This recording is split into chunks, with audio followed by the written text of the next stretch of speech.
You know what I just noticed? Go on. I don't know if anyone else has picked this up. I'm sure they have. Jackson Goldstone's time was 2:43. So he had a quicker time than Morris. Did he? Yeah.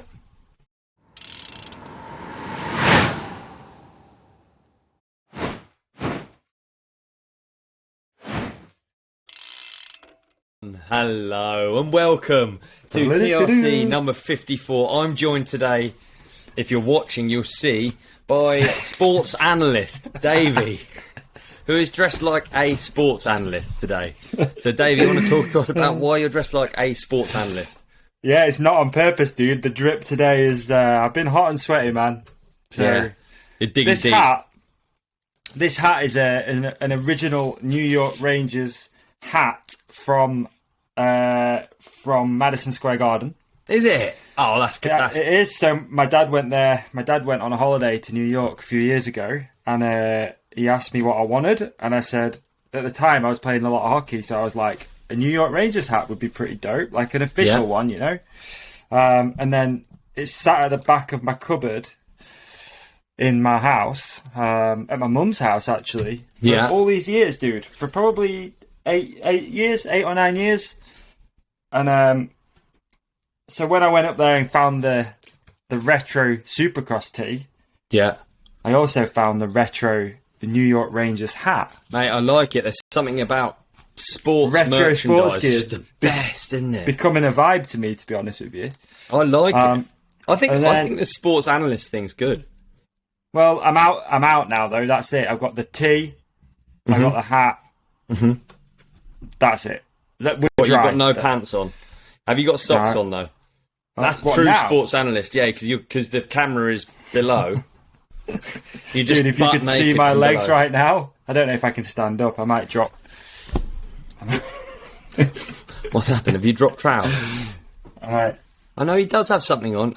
He's got the Compex on. on. Has this just turned into an ad this early on in the episode? Well, I got sore legs, dude, so I figured while we're recording right now, I'm going to slam the... So excuse me for being a little bit distant at the moment, but I'm just slamming the what do you call it? The muscle relaxation program on. Okay. Nice and low. I don't. Is this will this make interference? Is it going to be? Shouldn't. If you live in a flat, have you ever lived in a flat? Oh yeah, I've lived in a flat. Yeah. How insane is it? How much you can hear above phone vibrate? That is true. Actually, a phone vibrate will come through some floor, won't it? Pretty easily. It will. You can't hear anything now, can you? I hope it's a phone anywing. I hadn't thought about that. Yeah, that's true. If it's ever prolonged, it's not a phone, dude. Well, it depends. Could just be a minute. You can't hear that, can you? No, you're good. No, obviously golden. Not. I don't know why I thought you would hear it. That's nice, dude. I got it on super low. I just a nice little pulse going through my legs, and that's hopefully I thought might wake me up a little bit as well. I'd put mine on now. I wasn't prepared. I've been tired. The Freedom Ride thing. Freedom Ride really tired me out. I was deep exhausted. Tired. You've got fatigue. I was deep tired. That's what you've got. You've got fatigue. I did have fatigue. Big time, dude. So I was pretty worn out for the first when we recorded the podcast last week, I was not with it at all. And also, do you know what it is? And ladies and gentlemen, I don't want to sound, but I tell you what, it's hot out there right now here in the UK. That's right. We're it's scorcho. It really is, isn't it? Goodness gracious me. Do you know how pathetic I am? Because, I do... People listening might think that we just completely don't prepare, but we do prepare to a certain extent, right? A little bit, right? We do. I always have a book here, and I might glance down, peruse through my notes. Peruse. I might leaf through them. Okay. You made some notes, is it? I've got some little hot weather facts for you. Not many, actually, just 2. Okay, so what would you say is the hottest country and how hot? Ooh, great. And this question. is and the first one is average temperature across a country. So this is an average temperature across the year. So just to across the year. So London tomorrow is going to be 40 degrees Celsius, and that is really hot, like pointless hot. That is okay in London City. But then again, Do you know what I mean? At the end of the day, you got the smog, ain't ya? So like the heat gets in, it doesn't get out. You know what I mean? Rats will be cooking there, mate. On Thames. Rats are going to be cooking, mate. There's going to be some sweaty vaginas around, that's for sure. There will, some swampy arses. There's going to be some dripping. So we're trying to it's not as high as that. It's not as high as that, is what I'm saying. I just had a classic text off Beney, and I put, "Are you going to join us, dude? It'd be lovely to have you on. Not spoke to you for a bit." And he just put, "Having beers with the lads." Hey, you know what? I can't see Beney having beers with the lads, but there it is. Well, the lads aren't the lads like they used to. You know, the lads. I think the lads are having gin and tonics. The lads are making cocktails in a really fancy garden somewhere. Yeah. You know, beers with the lads looks very different up north, I'll be honest with you. Beers with the lads is rough. I tell you what, beers with the lads down south too, dude. Benny, yeah. Benny's got hors d'oeuvres. And he's got... Yeah, Benny kills it. He's having beers with the lads. That's a good excuse to not be here anyway, eh? Yeah, I wish I was having beers with the lads. Anyway, so what we got? I having beer with the lad. So yeah, you are. Do you know I don't have any days left over? So many got drunk. Do we have any facts about Freedom Ride? We can't bang on about Freedom Ride any longer. But so many of these got. That's a good fact, actually. How many beers do you know? How many beers that Days gave away? No. Do you? 6. Yeah. Yeah. 650 beers got drank over that 2 days. Did they really? That is a lot, isn't it? It was hot though. Yeah. It was hot. It's perfect setting. Yeah, perfect setting for Days to do that, really, wasn't it? Couldn't have been any better. I feel like they'd have been taking, a solid 500 home if it was hot, if it was raining. Mate, why are we doing extracurricular sponsors today? What is it? The free episode? It must be, yeah. It must be. Right, okay, back to my fact. You haven't guessed, I don't care. You don't need to. It's Marley. No, I want to. Okay. Oh. Is it barley? It's not. Is it barley? No. It's Mali in West Africa, and that average temperature is 28.83 degrees Celsius. So that is... Oh, it's a lot lower than I thought. But that's it is, but then that's through the year, and then that's in the night as well. That's in the night, dude. The temperature, even if it's 40 in London, it won't be 40 at night, and the nights when it's tough. I've been struggling, dude. I don't enjoy that. No, the nights are tough. I think a lot of it also from my side, dude, depends on the partner. So Emma's quite... she runs cold. Does she? Yeah, Emma runs cold. So we've got like the thickest tog blanket you can get on our duvet, on our bed. So she's she's cut out for this weather. She's happy with this. She's stoked. Yeah, she is. Yeah, she does like it. Yeah, she does like it hot, actually. She's she's quite a Mediterranean sort of vibey girl, to be honest. Yeah. But yeah, like, I'll open the window at night and she's like, no, shut the window. Like, it's hot, dude. But she, like I say, she runs cold, so she likes it hot, but she doesn't seem to like it hot at night. She's always cold. Yeah. Hang on, I've got myself confused here. Yeah, I'm confused. Cold. Yeah, she runs cold all the time. Yeah. So when it's hot, she's good. She's happy, not at night. Not at night, though. The night's not at night. I'm not happy at night. No. It's horrible, dude. I struggle big time. And you put a fan on and it's just like... yeah, it's the worst. I mean, we're so lame as well. It's barely even hot. There's so many probably listeners listening to this podcast now and they're just completely used to it. But then again, I'd say that. But, what? But they all have aircon, don't they? Our country's not cut out for it. Yeah, I believe that. Cut out for it. I did yesterday, which was really nice. I did some washing before we went to a party. We went to like a 2-year-old's birthday party yesterday. We didn't know him. We didn't just go. It weren't one of those things. Good. It was my next question. Yeah. It was my next question. Yeah. We didn't know him. And I washed some clothes, and then I hung it out on the washer line, and I thought, you know what, this would be nice just to wear wet, because then it's going to dry on you, but you're going to be cool. You washed clothes. You gatecrafted a 2-year-old birthday party, and you were doing washing. Went in wet. No, I went in wet clothes, basically. Went in wet clothes. Yeah. Creepy guy move. That. I mean. You think? Yeah, just imagine your hair all slicked down, you're just dripping. Creepy guy move. It's like you're like cold sweats. Just enjoying it a bit too much. Cold sweats at the 2-year-old's birthday. Maybe. I don't know. I don't know if did it work? Was it good? Yeah, it worked really nice, to be honest, because it was red hot where it was.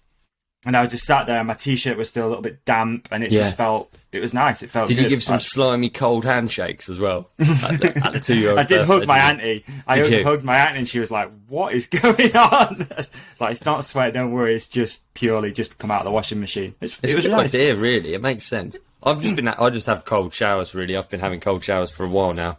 Just Good. cold Do you showers. think you can continue with the cold showers when it's not warm? That's the thing. I don't know. I feel like once you get over it, the shock, it's not really that hard, is it? Because it's cold, but it's not that cold. Like It's a good entry level. But the water temperature is obviously warmer at the moment, so a cold shower is not really a cold but shower. a cold tap's barely that cold, is it? Really, Not on the grand scheme of really, things. when you're getting cold water. So I think I said this the other day that I went. Maybe I didn't. I went to go swimming, and it wasn't that cold, so I just bought loads of ice and put it in the bath. Yeah, he did say. And it makes you realise that, like, so I put the difference. 6 kilogram. Yeah, 6. I bought 6 bags of ice, and I put them in the bath. You know, the tap, it was already on, so it was like half full. And by the time the bath was full, the ice had all melted. Yeah, I was like, that's insane. Like, it's not that cold, really, in the grand scheme of things. Oh, as in, you think you're having an ice bath, but you're not really. What is it? Room temperature? What does it get served at on our national grid? I wonder. Just be room temperature, wouldn't it? It'll just be Cold water. yeah. So not different everywhere. Does it not depend where it? I don't know. Comes Like from the the water depth of table. I would have thought Yeah. it's the depth of the pipes, isn't it? But then I honestly have not a clue. Because That's a great one. Because that's how ground source heat pumps work, isn't it? Yeah. So it The isn't temperature that, variance. Yeah, and ground source heat pump is literally just water in plastic tubes, isn't it? Just running around underneath the earth, and then all of a sudden, doesn't it just warm itself up? No, it's based on the Well, No. is it? No, well, it's based on the temperature difference between a certain depth under, which I don't know. I'm sure, Right. as with have every some episode, people. our listeners Yeah. are pulling their hair out at home. Like, guys, shut up about things that you don't know anything about. What I understood it as was if you have you have one temperature up there, one temperature down there. The variance is where you make energy. That's how it works. Right? Believe so.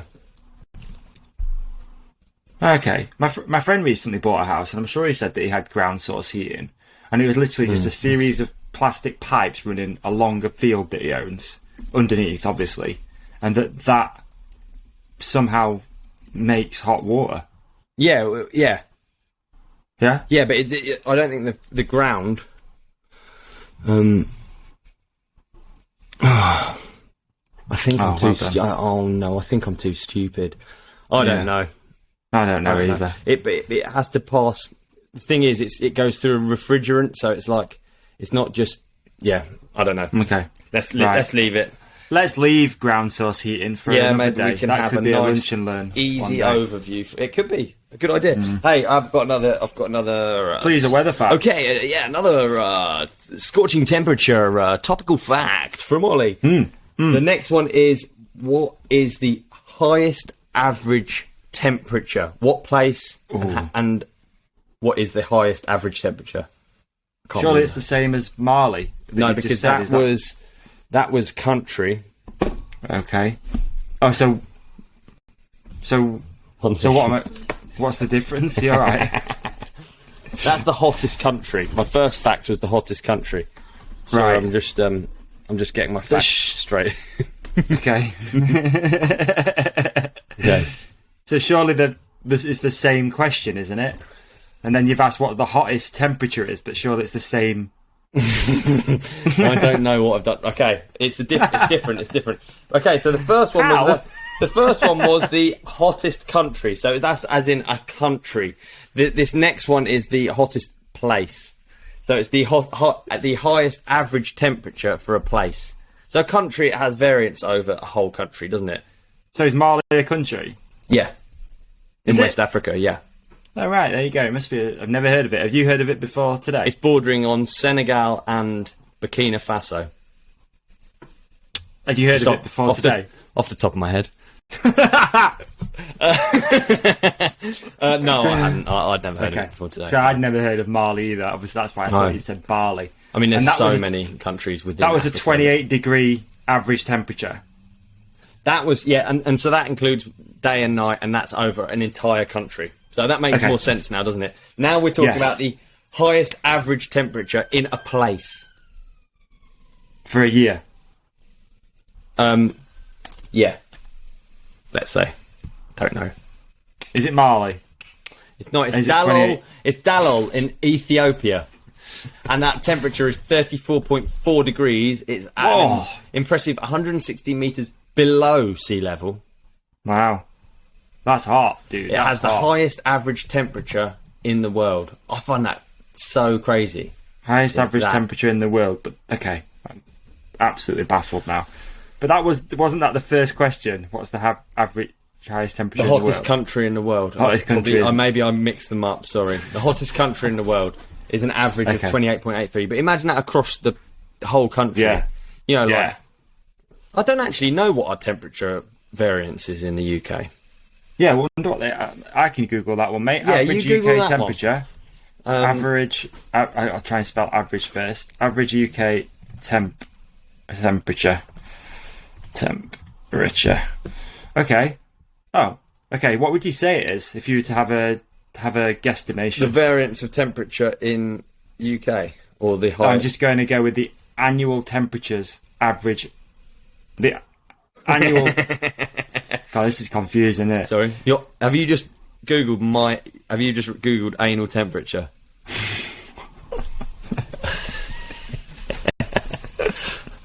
Go on, what you googled? I've just put in average UK temperature. Okay, and that's for the year. Annual temperature average, yeah. Annual temperature average. 12 degrees. Close. It's actually 14 degrees. If you think about that, in Mali, West Africa, it's 28.8. Wow.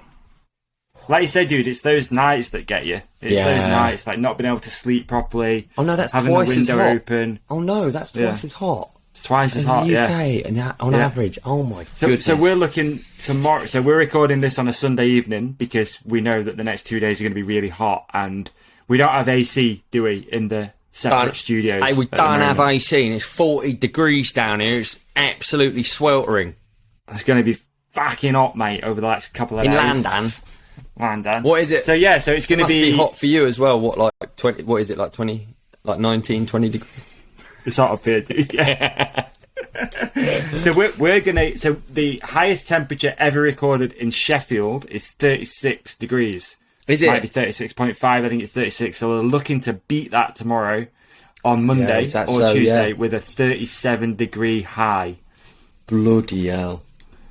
What's your go-to, man, when you've got, you see these temperatures coming through? It's very rare that we have it like this in the UK. Do you feel that? I don't know. Do you believe in global warming? Is that a thing that you? Yeah. Well, I think it's fairly widely proven now, isn't it? But I'd say so. I just it just seems crazy at the moment. Don't enjoy these temperatures. I'll be honest. It's so funny, isn't it? Well, I don't know whether it's because like my flat isn't really cut out for it. Like I don't have air conditioning and stuff. But like, I just generally, it just means I can do less stuff, and I'm quite a doing stuff guy. So higher temperatures isn't really the dream for me. I'll be honest. I love Madeira because it's kind of just like it's got a higher average than where we are, but it remains. I think depending on where you are in the world, and I could be wrong, the extremes are. So where we live has extremes of temperature extremes. So summer is actually people talk a lot of smack about the UK, but actually summer's this is pretty hot, isn't it? This is like, dude, so far this year, 2022, when we're recording this, has been bliss. It's been really, really nice. Summer. It is a hot guy summer. Yeah, it's lovely. It's really nice. Yeah, which you wouldn't have thought of in the UK. Everyone just talks about it raining, but we don't have. I think, do you not feel like? And again, maybe I'm off. I'm an idiot, but it's got hotter as in the last 5 years or so. Well, certainly less snow would suggest it, wouldn't it? Yeah, fair point. Certainly, no white Christmases. Yeah. That's a fair point. Yeah, very fair, dude. It is quite rare now that it seems to snow, especially here. in the middle of the UK. I feel like on really the graph, it's like where you have this line we could call the equator, and where you move it is just like where your extremes are, I guess, aren't they? Weather-wise. Yeah. It doesn't seem as simple as that, actually. When you think about latitude and longitude, it doesn't make perfect sense, because if you look at like what other countries are on the same latitude, longitude, but they're not. It's not just like uniform weather. They're not just like bands of uniform weather. Yeah, which confuses me, but it's because of the angle of. I don't know what I'm talking about. I don't know. Sounds good. Well, when it sounded great. Thing is, right, as we go around the sun. No, I don't know. You would have thought it would make more sense logically that like you look across the sea to another country and it has the exact same weather, and it's not as simple as that. No, it's not, mate. You're right. It is crazy, really, isn't it? Temperature and weather in general. How somewhere like America is a good example. How you've got polar opposites all the time. Almost, you can go. I mean, California always used to blow me away. That you could.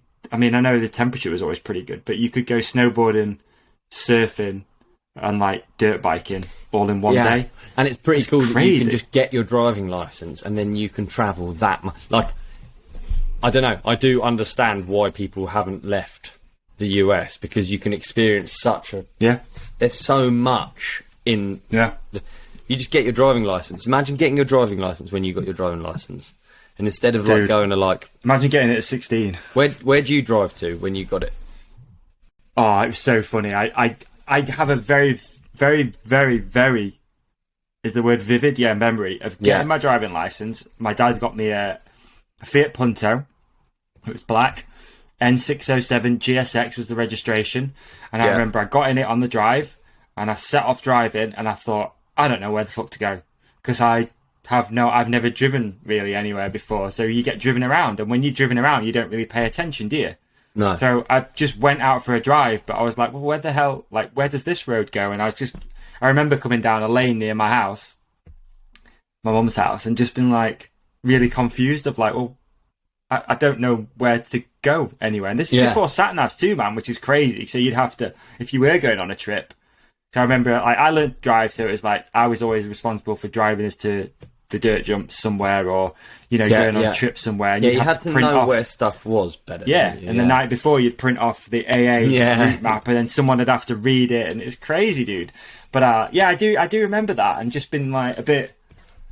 Almost like the world's opened up to you instantly. It's one of those you things, can go isn't it? Anywhere, but yet you don't really know how to get there, and it's still a bit scary as well, because you've got to go on a motorway for the first time without an instructor and stuff like that. My next door neighbour, Richmond's just passed. You can see how exciting it is. It's so exciting. First thing he's got a Mazda saloon car. I don't even know what it is. Thing's hideous car, and he's got Mazda Speed, capital letters across the window stickers. Oh, straight away. Don't change anything else, just sound system and then Mazda Speed across the window. So good.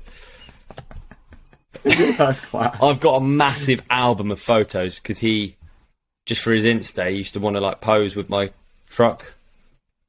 All right. Have I ever shown you the photos? No, I don't. I'll send them to you. They're brilliant. He'd just pose and like. He would. So this is your next door neighbour. Yeah. That's funny. And he's young.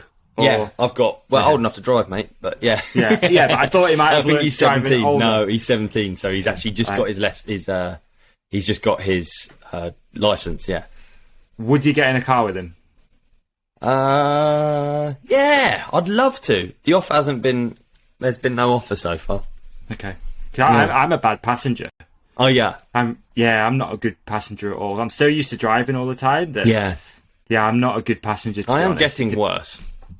I've got worse. I got worse a long time ago. I'm pretty bad to sit in the passenger seat of a car. What do you do? Do you shriek? Do you give advice? What makes you bad? I think it's years of driving, and I'd say I'm quite like a fluid driver. It's very rare that I stop at stuff. I just keep going all the time, and it's not fast or anything like that. I've got a bit of pace. I just keep it going. Whereas some people are a bit stop-starty and a bit like So my dad's got a neck injury, for example, so he stops at every junction, which when you're in the passenger seat, and you can see there's nothing coming, you're just like, fucking go!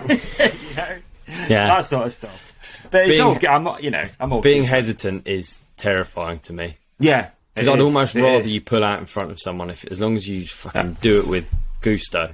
You know what I mean? And Emma doesn't trust indicators. So if you are, if we're sat at a T-junction, waiting to pull out, and you're coming from her right, left indicator on, going to pull down the street, she'll wait until you've pulled past, and I don't just trust them.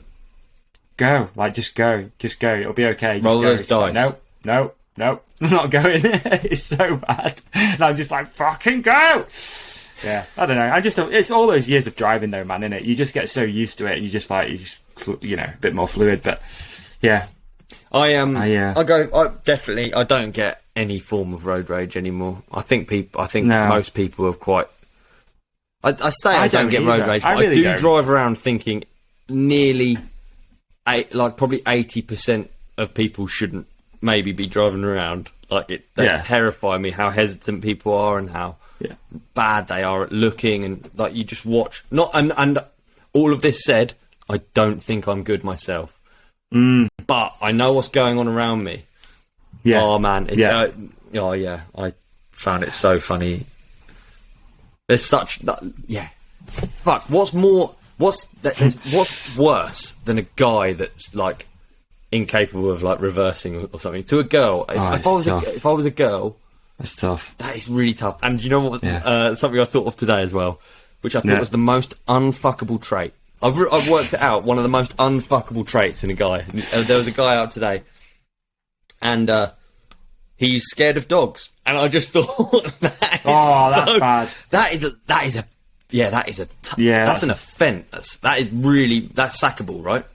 That is unfuckable. You're right, actually. That puts it at the bottom of the pecking order, doesn't it, really? You can't be scared of dogs. I'm scared. No.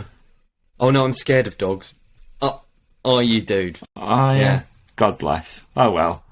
Nice to meet you. I saw one. I was walking down the river today, and he was scared of dogs, and it's just hard to look maybe at. some people have, horrendous... Good reasons as well, yeah. Experiences, yeah. It's really unfair of me. I bet a lot of postmen are post people, whatever we call them now, non-binary post people, are scared of dogs. People that have been attacked by dogs, I do understand. People can have really awful experiences, but from an outside perspective, if you are scared of dogs and you're a bloke, it's tough, isn't it? It's a tough thing to see. Yeah, true. Yeah, it would be a tough thing to see. I don't think I've got any friends that are scared of dogs. I don't think we'd be friends.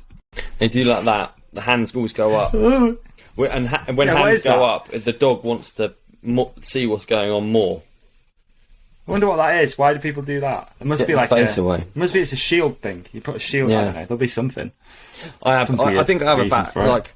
We've always had big dogs, Great Danes, whatever, and so there's when people are scared of dogs, they're really scared of your dog because it's big.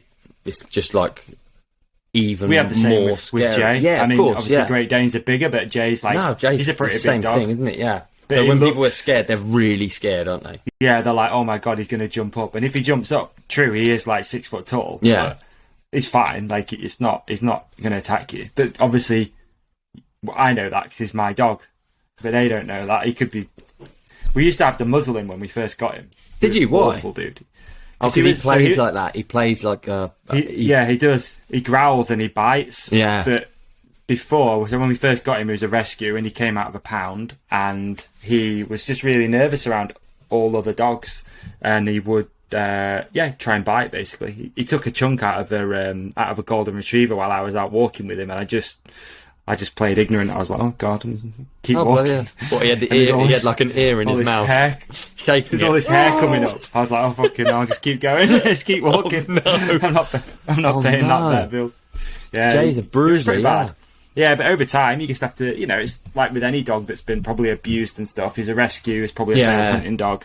So he's just nervous of stuff. But over time, he's become amazing. He's absolutely perfect. I don't know much about... I just think of them as they've got... Behaviourally, they've got leftover bits of wild dogs and wolves and pack animals. Yeah, and unfortunately, you don't see many pack animals and wild dogs. You don't really see them sort of using encouragement, for instance. They use negative reinforcement. You don't see in like a wolf pack. You don't see them going, "Oh, well done, you chased after that." What you do see is no and give it here, and I think I'm a bit old school with dogs. I don't know, but with a big dog, you sort of do have to be a bit more on top of it, don't you? Yeah, definitely. You have to be more dominant with it because, if they think they're dominant, then you're probably going to get into some shit. Fuck, yeah, it's tough. So you do have to be. I hate little dogs, though. I'm really not a little dog fan. Whenever I see I don't know, maybe this is sexist, I don't know, but like a man walking like a chihuahua, I'm just like, fucking hell, dude. What are you doing? You know, what are you doing? Someone's got you whipped with that thing. Like, you wouldn't choose it, would you? I don't think so. Personally, could be a rescue one. Chihuahuas are weird, actually. That like their eyes, they're so bred that their eyes are where they bulge is that their brain is bulging out through the eye sockets. Basically, that's what that eye bulge is about. Yeah, where they're just so bred over and over and over again to have a smaller head. It's like they have a lot of health problems because their skulls are too small. And actually, if you see them in Mexico, they look much more... Because Chihuahua is a place in Mexico, isn't it? And if you see them over there, they're not as mad. They're not... It's like a UK tig, having like bulgy... Really? Do you know what I mean? This man... Yeah, I do, yeah. I'm just trying to envisage one, though, without going onto Google. I'm just trying to use my actual brain. Probably going to have to go to Google, though. Yeah, I mean, go spell me Chihuahua as well, you know?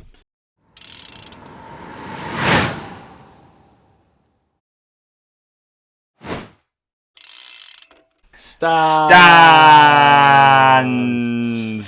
Davey, dude, Ollie. I just got my new Stans Flow S2 wheels. Ooh. Right? I know you know some facts about these, right? Yeah, I got facts. Have you got facts? Tell me some facts about these. Well, mate, as soon as I saw that Stans just released the Mark IV S2s, I started researching. You know, I'm in the market for some new wheels. So here we go. We got BST asymmetric tubeless design for easy inflation, reliable airtight seal, and near equal spoke tension balance. Durable 6069 aluminium with welded joint and reinforced spoke bend. Dent resistant rim shape and durable matte finish. I mean, I knew that you knew those facts. But I've actually got the wheels. I'm not a facts guy, but I've got the wheels. Okay. I know something you don't know. I know what the hub on the Flow Mark IV S2 hub sounds like. Okay. Do you know what it sounds like? I mean, it's going to be a buzz. What do you want me to do? Like, give you an example? Yeah, what is the buzz like? I'll tell you if it sounds like it. Because it sounds really good. All right. Okay, all right, dude. I think it's going to sound something like this. Oh, dude, not bad. Try it deeper. But I'm not going to tell you. I'm not going to give you any clues. Right. This isn't like a clue thing. I'm trying to test you here. All right, it's going to go like this then. Way off, dude. That was awful. Man. Okay. Look, I'm willing to give away a set, but I need submissions. All right. Okay. All right. Would you agree? We need submissions. Yes.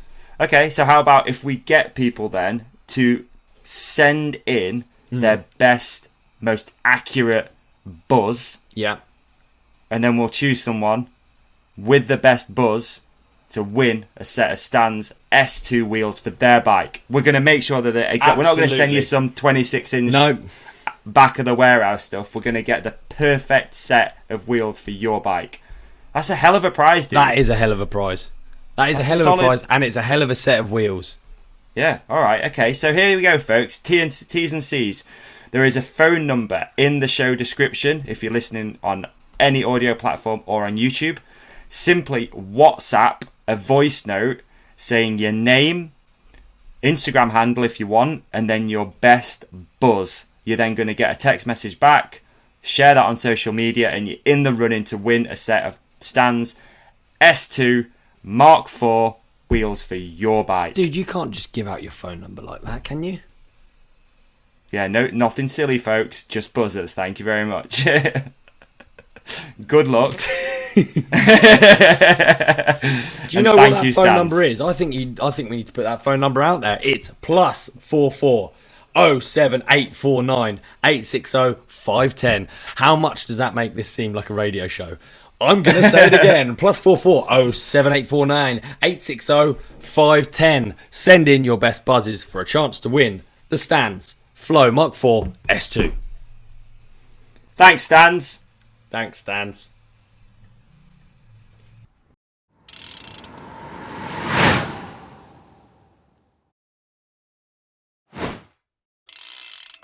Oh, mate, I know. Could end up with anything. Mrs. C, Mrs. H, Mrs. IHU, Mrs. A, Mrs. H. Oh, yeah, I see what you mean. I see what you mean. It does have like a bit of a bulge over its eyes. But UK ones, I didn't catch that. Could you try again? Oh, Siri. Siri, whenever you say anything that starts with an S, Siri's like, what? What's going on? Yeah. I thought I had that shit turned off. Oh, no. Ugly dog. Chihuahua's eyes popping out of their heads. Oh, my goodness. Oh, no. Eyes popping out. Okay. Oh, no. I've just stumbled across a Chihuahua with its eye popping out. And now I don't want to see it again. Okay, lovely. You got to see that to know that that's what happens with nature, right? That's what it is when you overbreed and keep breeding it until mess its eyes about. pop out. Yeah. Oh, eyes I'm weird Christ. about. What animal are you scared of, dude? Like, what is there an animal that you?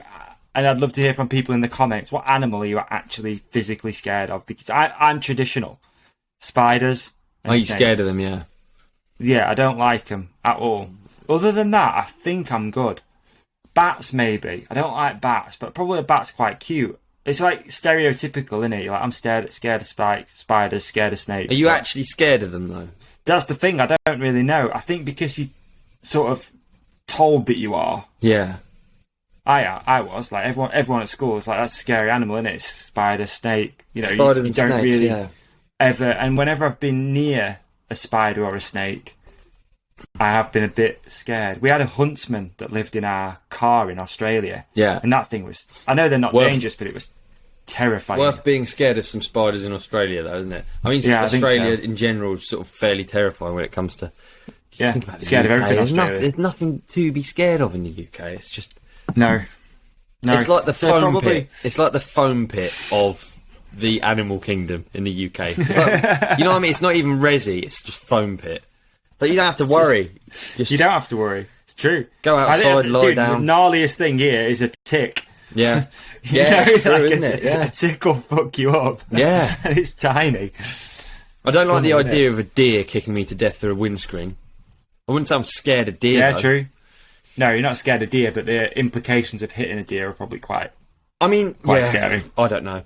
I think I have a lot of respect. I don't think it's different being scared of, and I have a lot of respect for like apex predators. I think they're complete. Obviously, it's like one of the things I think about the most when I travel. I find out that's one of the first things I Google is what animals are going to be here, what the wildlife's like, because I just love that about travelling. Yeah, dude, and to find out what's dangerous out there where you are riding and stuff. Like bears I guess bears are quite scary actually. Again, never really been. I'm trying to think about it. I don't think I've ever been like close to a bear. Only in Whistler. Not like that. Yeah. Well, there's big bear. There's something just mindless about how it would kill you. If there's not much emotion in a lot of animals, but like a bear, it just seems like it's extra glazed over. And they eat your arsehole first as well. Yeah, it's always tough. At least if you think it at least have the decency to eat the tasty bits first. Yeah, like pecs maybe, or like bicep maybe. Yeah, but no, it goes actually, arsehole, I tell you what I am scared of, and it's not what you maybe would think when I say it, but it just sea creatures in general. I feel very helpless in the sea. I feel like I'm not designed to be there. I don't really like desperately want to go in water often. But like when I'm in water, just the fact that like a fish that big can swim way quicker than me, the thought of how powerful a shark is, or actually anything, a barracuda, anything. Yeah, you just think about the ocean in general is just scary. Yeah, I mean the fact that we know more, don't we know like more about space than we know about the ocean and stuff like that? I don't know if that's true. Yeah, no, at depth, I think it is, dude. I think it is. I mean, dude, what the hell's down there? You know? Killer whales, they're orca, they're very impressive, aren't they? Because they're super intelligent as well. You see them playing with seals and stuff. It's quite gnarly. I guess water because I can't see it. I remember once I was in Thailand with my brother when I was younger. When I was younger, and we were swimming around in the reef. Obviously, I say I'm scared of water. I still go in the water. It's just not like my number one choice. Yeah. Swim out, all the reef fish are all lovely. You swim out into open water. We were like, oh, let's go over to that rock over there and go and see the reef over there.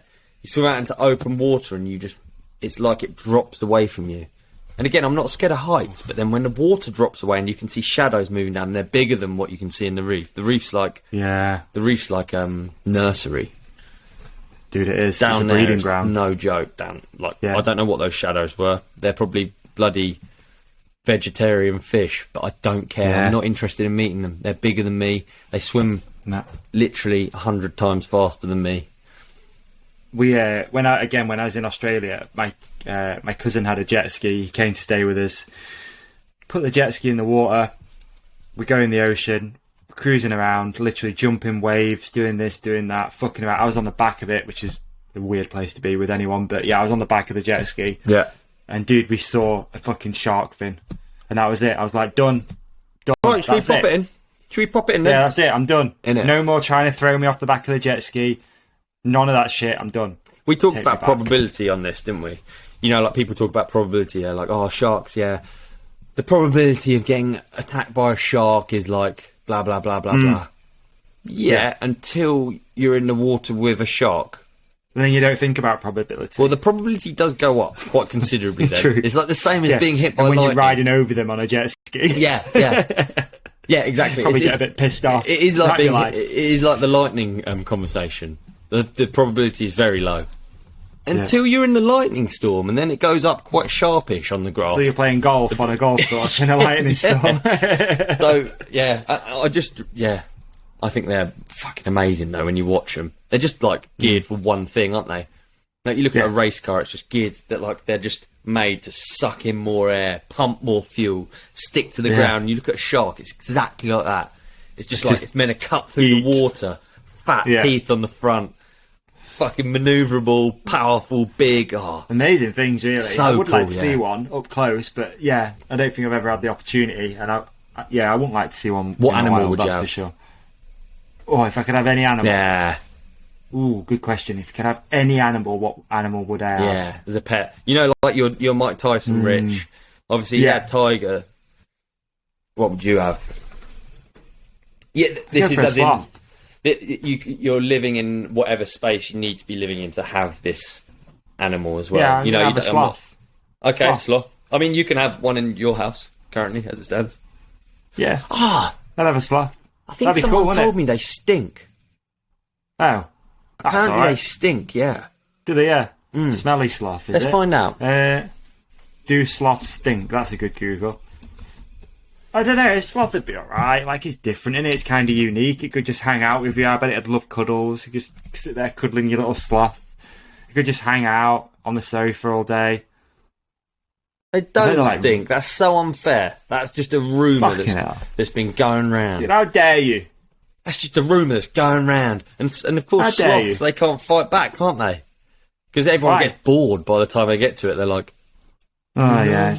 This rumour. I wonder if they are. Oh, shut up, mate. That's not a myth, is it? They are actually that slow, aren't they? Like, super chill. They are slow. So, yeah, I think I'd go for a sloth, dude. I've never heard any bad stories about a sloth. I don't think they'd rip people's faces off like monkeys or anything like that. Nice. So, yeah, I'd go for a sloth. What about you? Maybe a hyena.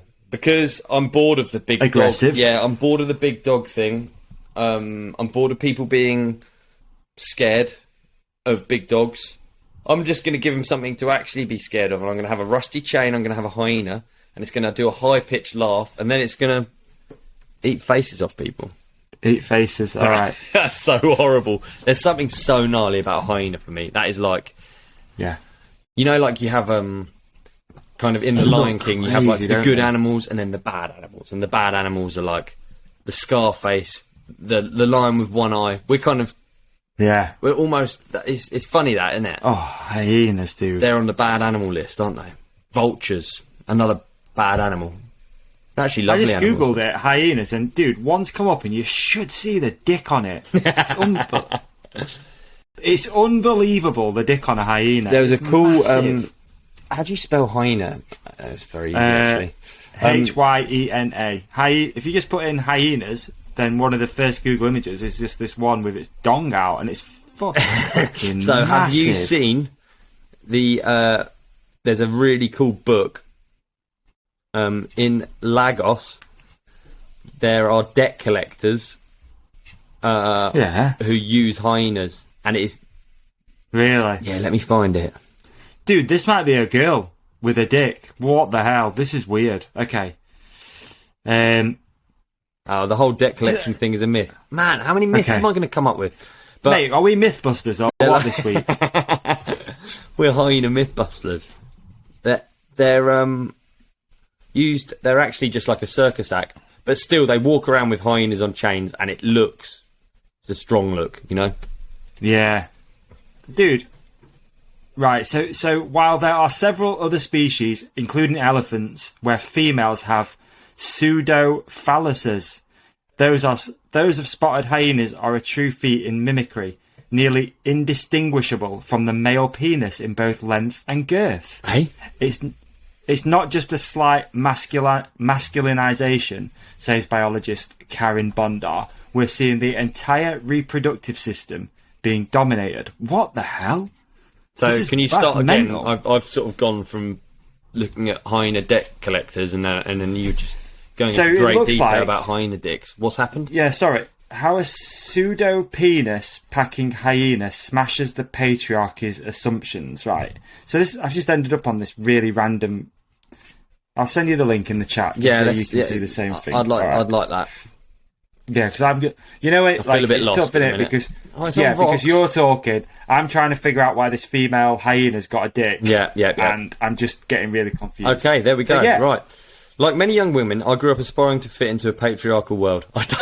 I don't know if I should be reading this. So maybe we need to go through it until we find. Yeah. Okay. In the queendom of the spotted hyena, it's ladies first. So it says, unlike most other mammals, spotted hyenas live in matriarchal societies led by alpha females. Yeah, I did know In that. these clans, throughout sub-Saharan Africa, females do the majority of the hunting, dictate the social structure, and raise cubs as single mothers, because most males in clans join from other groups. Okay, so basically the females are the dominant Yeah. sex, I guess. Okay, perfect. And the So blokes now are what? smaller as well.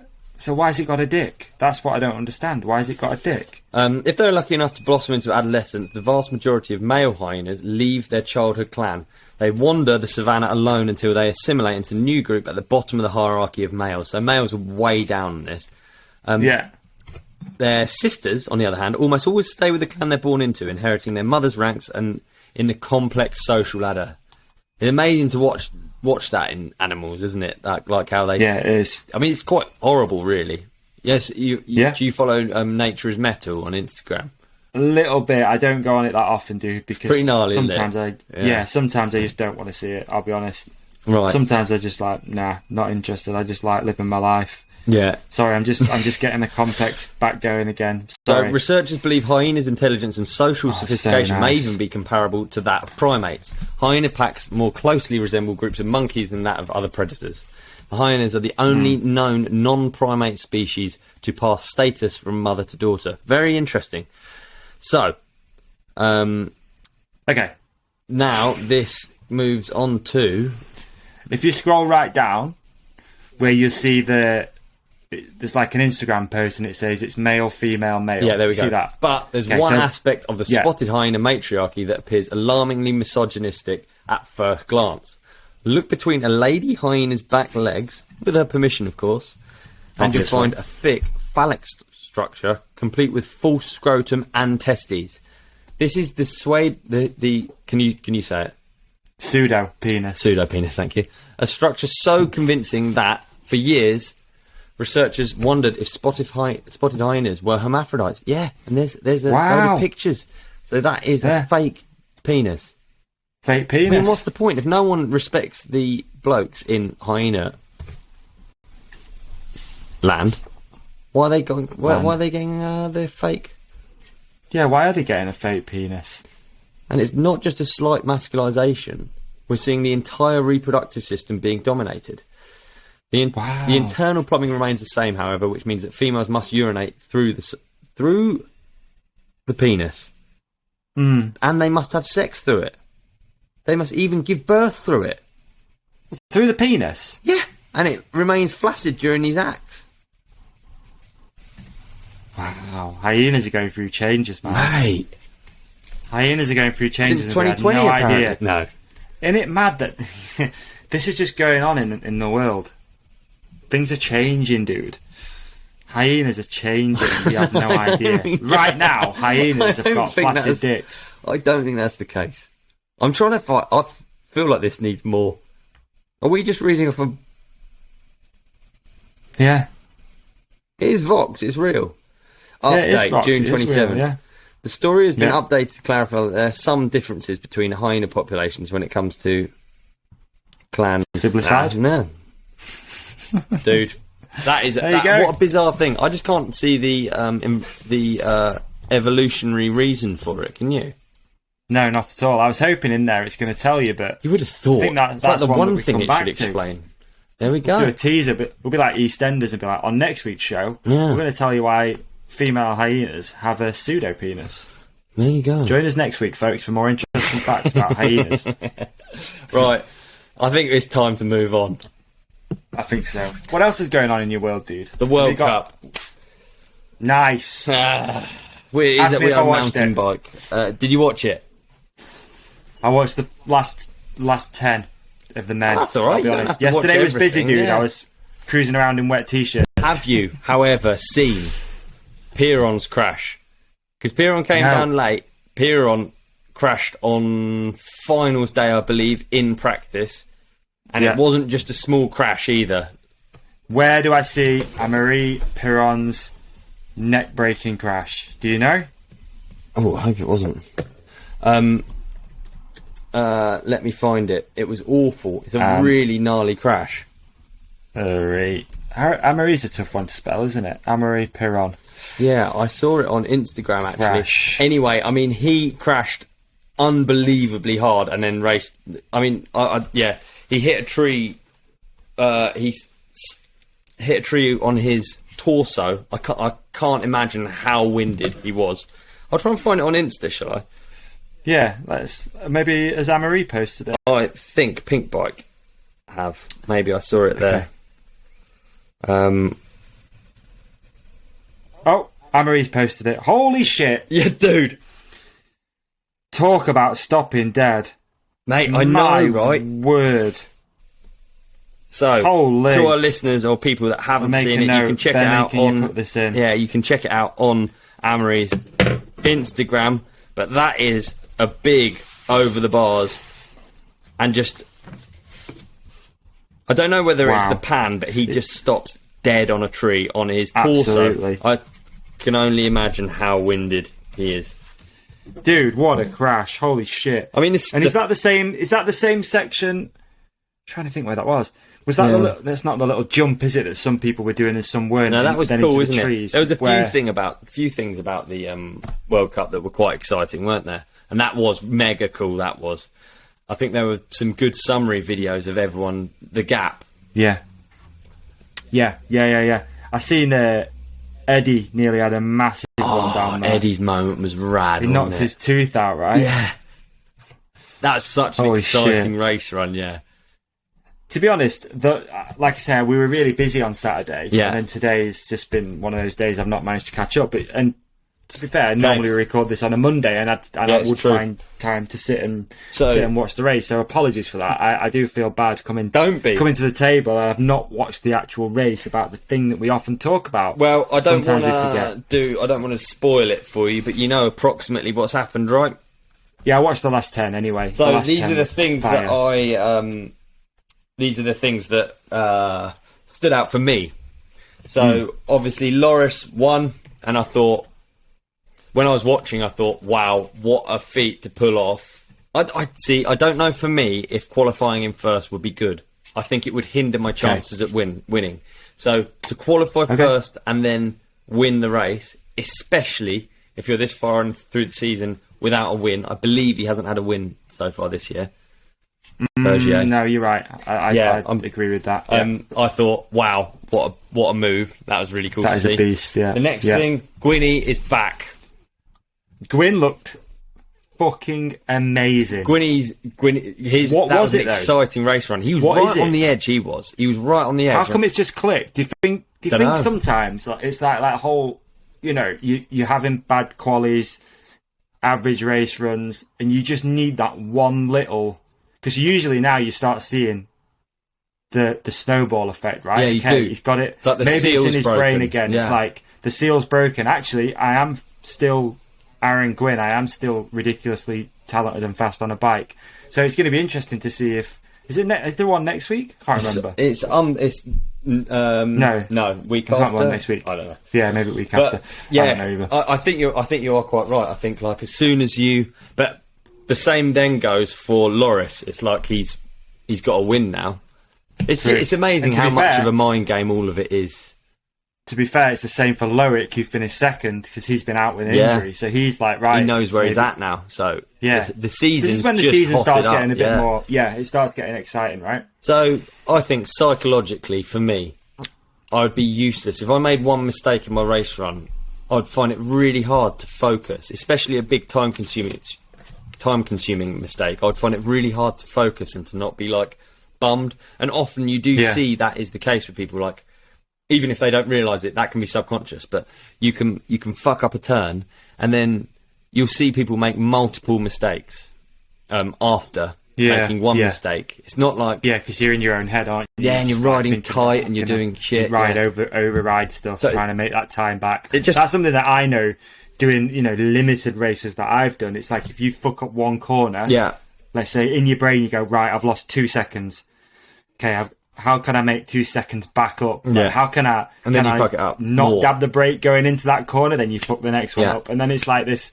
It's almost like with gambling, isn't it? Like chasing the dragon. You're like trying to how do I get back ahead? Yeah. How do I keep getting? I mean, it'd be super interesting to actually talk about that mentality and also how it would differ for like an EWS racer, because obviously for a World Cup downhill racer, if you're in a championship title fight, then every point matters, and maybe you can fuck up and still get a top 10, like some of the names we just mentioned. But no one has a perfect race run. Everyone has bits where they can improve, and true. I'd love to know some of the psychology behind it. Like tennis is a great example. It doesn't really matter the points. It doesn't really matter where you're at. You're literally just trying to win each point. And if you just keep focusing on just winning each point, then you can win Wimbledon. You can win Wimbledon off the back of just trying to win each point.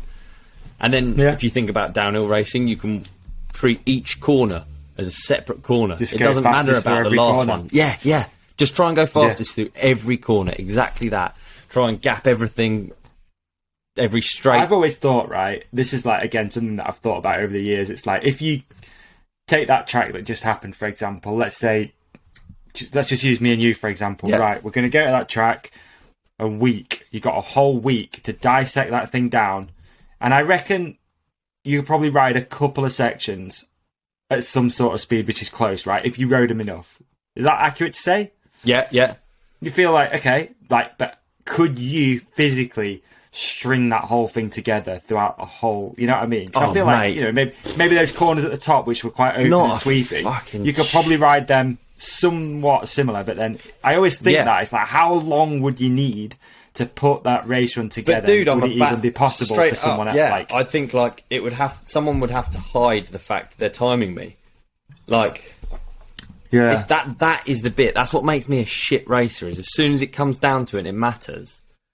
I would fall apart. Like I would be a bad person. It's a unique position, man. Like you say, like for Loris being up there, and I think with downhill, that's even it is added pressure in it. Like there's a running huge, order, isn't it? Yeah. and you are last, and everyone there is waiting for you to. Like that's so much pressure. Everyone there, imagine taking like that helicopter view of the pits, and like every single person there is watching you, and they're all there for you. That's so gnarly to think. It is, yeah. And to be last man down, there'll be a feeling up the top there. you're used to, if you qualify in, there's like a bustle at the top. Everyone's got their turbos. If you're last man down, it's like everything's fucking packed up.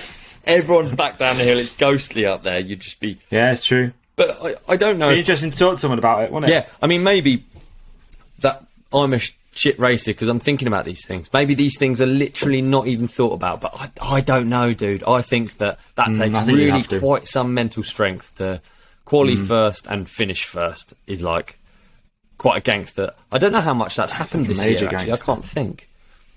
I think Amaury's done it. He did it the last round, didn't he? Yeah, he did it last round. He came down last and he smashed it by a couple of seconds in the end. But yeah, other than that, I mean, my race brain is pretty bad, so I couldn't think of... But even that track, though, dude, was that was a good one to watch, that was a very, very... It was well filmed all the way down. I think you got to see some really interesting sections. The bridges were really quite interesting because I think Warner was saying... Them, but it is interesting. Normally you just ride through it like, a few bridges, but there was actual time to be made up on those sections. Oh, yeah. Who was it was it Laurie Maya who Smith overjumped the bridge and landed on the... or was it Jackson? Yeah. That was might have been Finn Isles, actually. Finn, yeah. Finn. That was gnarly, wasn't it, into the finish line?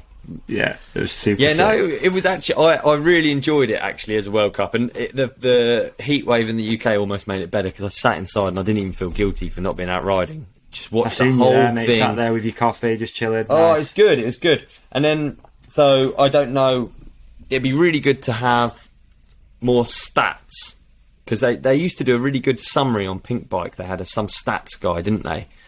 Yeah, they did. I did notice that the top 53 riders, so the top 53 was that was 10 seconds that separated the top 53 riders.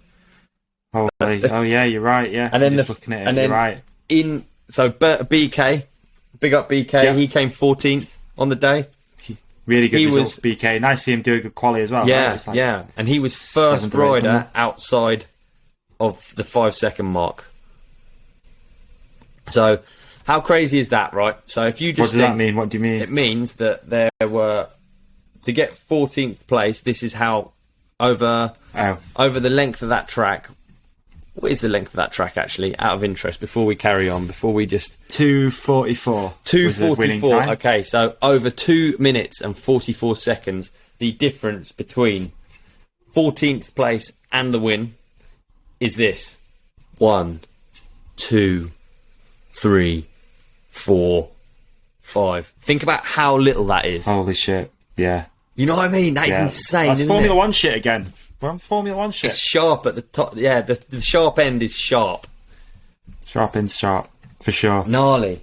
So, what else did I write in my notes? You know what I just noticed? Go on. I don't know if anyone else has picked this up. I'm sure they have. Jackson Goldstone's time was 2:43. So he had a quicker time than Loris. Did he? Yeah.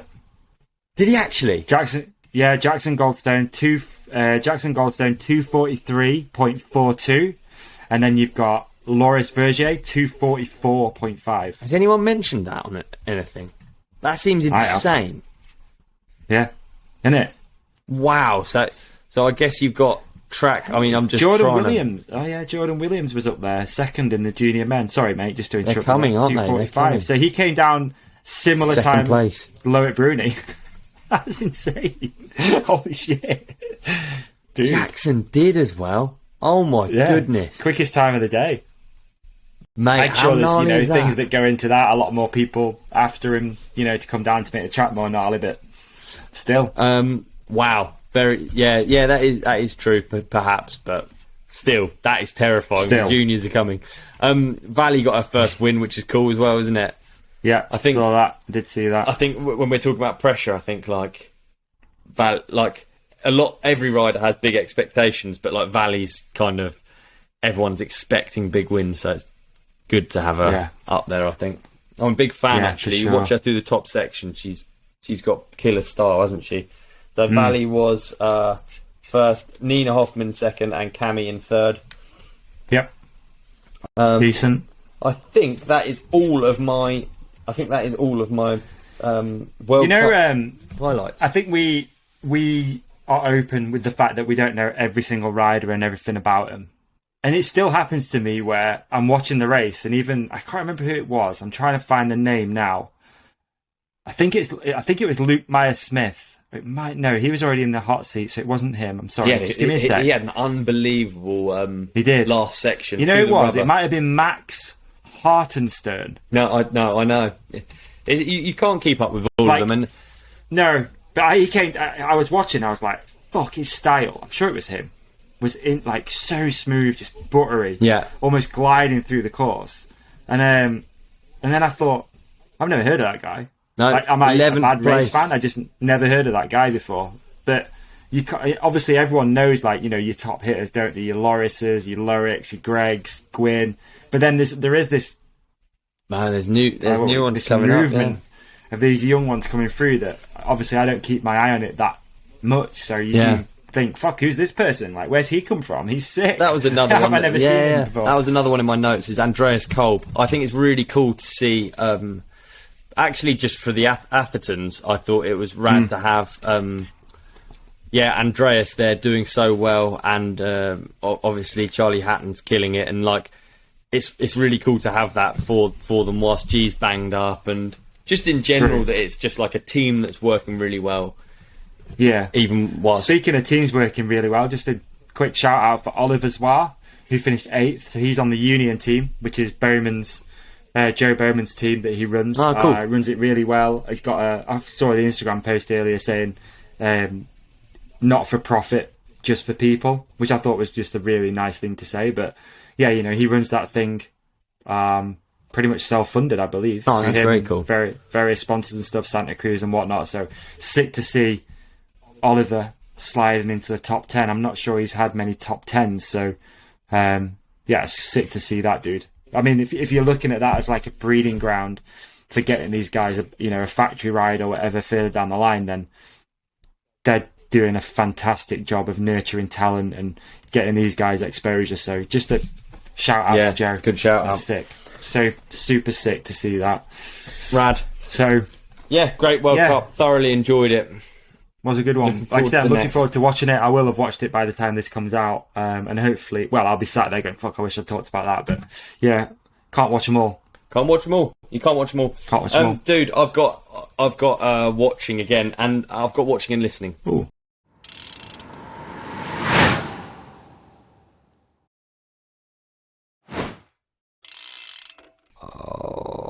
Oh, dude.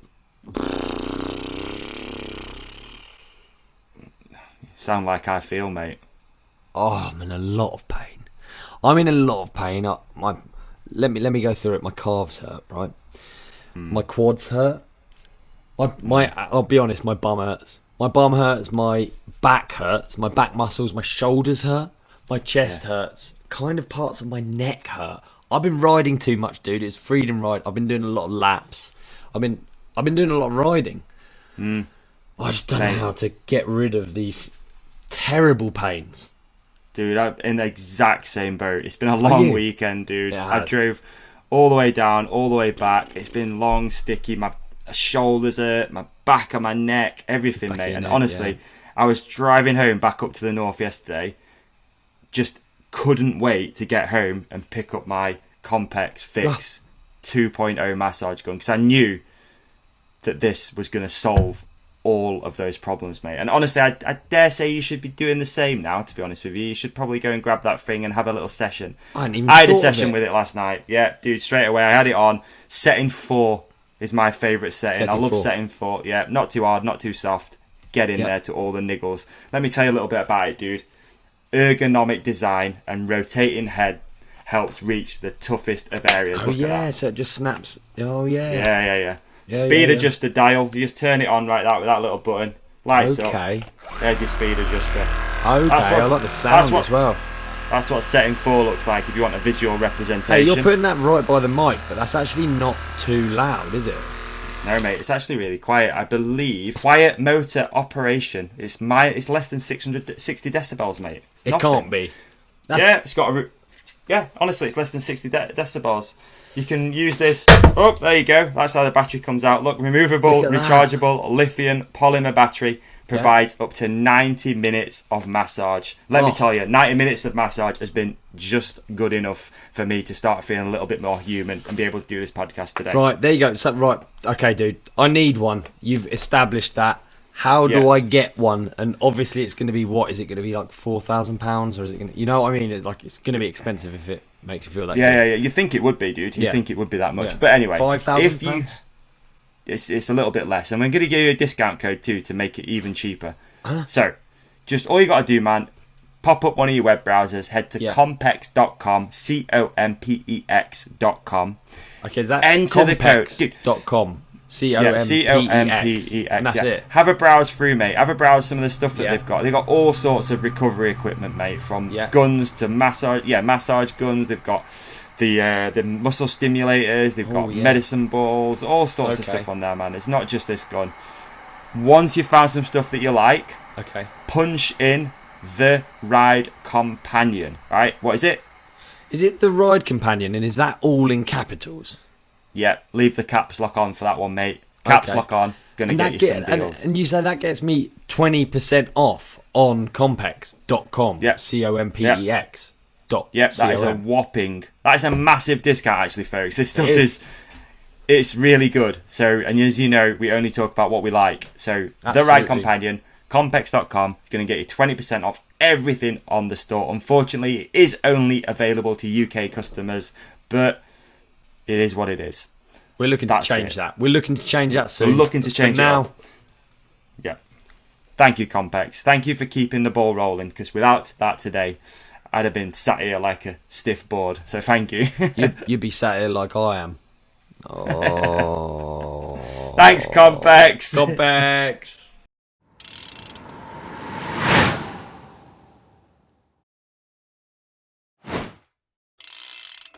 I've got watching and listening. Please. Am I watching? I feel like I'm just like last. What was my last week's watching? It was Dave Chappelle. What's in a Name? That speech he did, which I watched actually after, and it was really, really, really good. That's cool, isn't it? That is cool. Yeah, I had a little plot twist at the end. I didn't see him turning down having his name on it. It's beautiful. Yeah, I really enjoyed it. And then Bill Burr has just released a special, and I just thought how lucky. Well, for me personally, I love Chappelle, Bill Burr, and Ricky Gervais, and we've had. I mean, that's just like naming some of the. It's like a glory supporting, isn't it? I know, but I am big fans of those guys, and like we've had specials from all three of them, and they're all killer. But I tried watching the Bill Burr one last night. I'll be honest, didn't get that far through it. Did you not? Not your thing. No, you know what I don't like about the comedian stuff at the moment. Yeah, this is a given, I know, but COVID jokes are easy money, and I'd hate when it starts with that, and I'm like. It's easy money. That's just how I see it. Remember it. Yeah, it's hacky. The start of it's just all about that. And I heard someone say that a long time ago now, saying like, if you're still doing COVID jokes or vaccine jokes or whatever, like it's. I don't even remember he did one. Yeah, it's right at the start, dude. It's talking about it, and it was like 10 minutes in, and I was like, I'll fast forward it in a bit. I'll come back. Yeah, go back to it. I'm a big fan, but I'm a big fan of him. I listen to his podcast, so I feel like half of it is like. Yeah, it's like I've got the head start. You're supporting him as well. It's really cool. Yeah, it's good though. Really I really enjoy it. Yeah. So I, in fact, I'll do my watching quickly. Yeah. So I was going to watch the Bill Burr special. Yeah. And then I watched a show on Netflix, and I believe it's called The March to Freedom. And I just it's been in my list for a while. It's quite depressing, but it's humbling. Which I think sometimes it's the prison of war one. Yeah, it's a documentary about when World War II was coming to an end, how the Nazi regime... I know you can't say these words now on YouTube and stuff, but... Oh, what, really? Huh? How bad is that? Well, that's I don't know. Ultimate... That's terrible if you can't say it. Yeah. How can you learn about I don't know. I'm sure you can. Yeah. It's basically about how they emptied the prisoner of war camps, and instead of helping these people get home... I think there's a lot of political things going on with this that I won't understand because I'm an idiot. But Hitler didn't want the prisoners of war getting back to the UK quickly so that they could be then reinstated into the army. So what he did is they basically put them on a long march to get back to wherever they ended up getting to in the end. So various prisoner of war camps were basically opened, and then they were marched across Poland through winter. Dude, it's just a horrible march. It's just like, we don't care about these people. Some people walked 1,000 miles with no food, no water. Ugh. Like, and it's humbling, and I think sometimes you need that. And anyone should probably watch it, but yeah, just be prepared. It's a bit of a tearjerker, especially when you got like old men.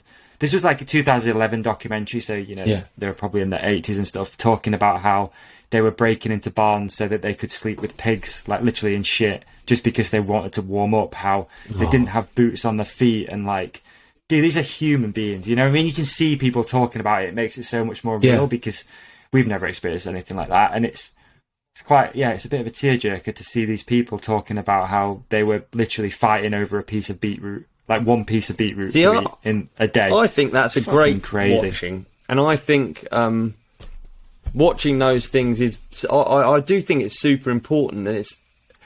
I can't remember who I was talking to about watching Jimmy Savile one, and they were like, "Oh, fuck watching that. I'm not watching that. It's like it's almost like rubbernecking. You know, when you drive along the motorway and you're looking at what's going on. There's something creepy, but it's not good, is it? Whereas I don't see it as that. I see it as like bits of history that you should learn about and you should see. You should know about that. You should, especially people that these are. They're very relatable people. It's like watching your granddad on TV saying the most horrific stuff that you just like, as if you've lived through that. And this sort of stuff, and for me, it makes you value your vote, or you know what I mean. It makes you, or even if you think everything's well in a weird way. Yeah. Even if you think voting's bollocks or whatever, or you think that it doesn't make any difference, it makes you value the idea of voting. Whatever you think, it makes you realise we're very lucky.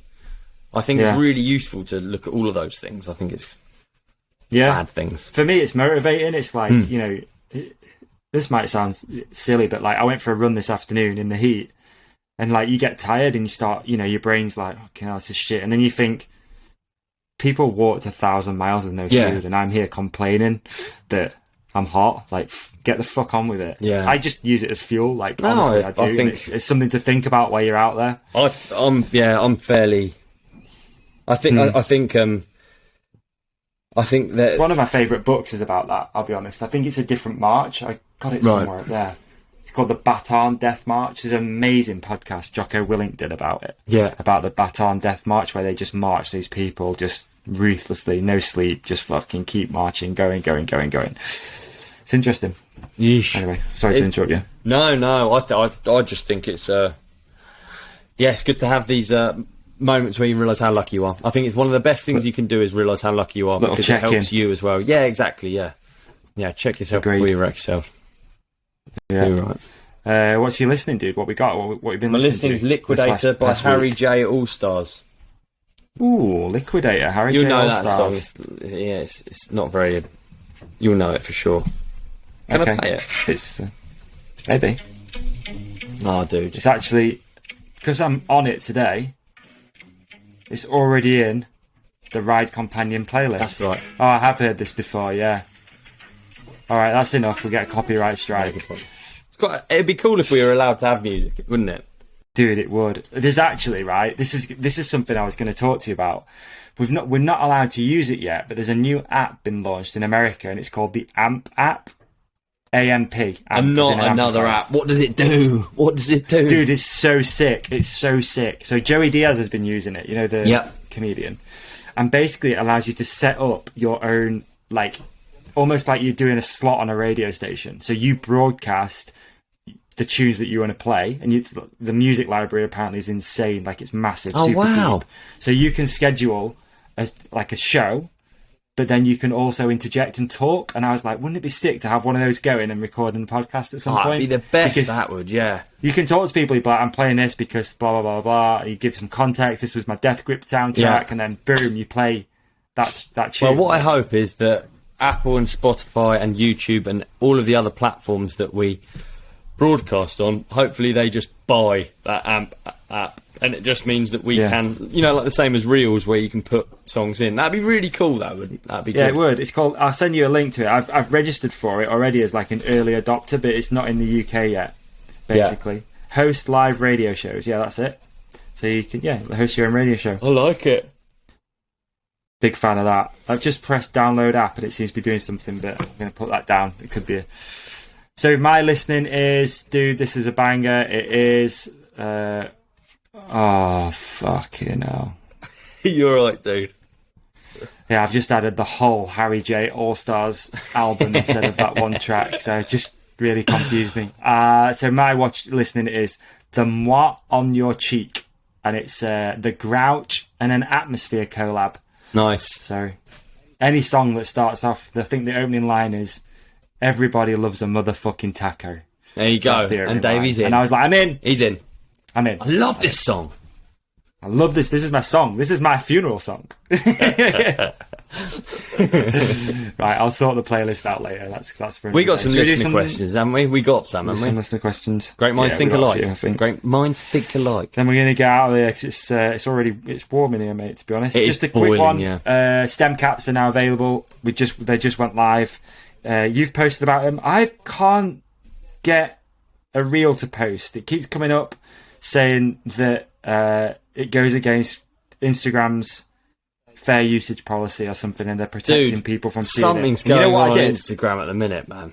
Have you had that? No, but it's tough at the moment. It's just like... You know what? The only thing I can think of that it is, I used hashtag Joe Rogan and also tagged Joe Rogan. Because it's his logo. But I've tried removing the tag. It still doesn't want... Anyway, it just how interesting. Me. No, so what I've noticed is if you go on the homepage, and I mean... I just get rubbish all the time on mine.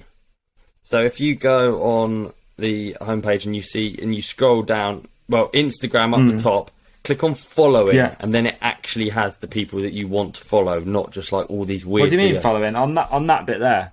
Yeah, top left, click on Instagram. Yeah. And then it will say following, or... Because basically... It doesn't do anything if I press that. Basically, otherwise it's just like you might have to update.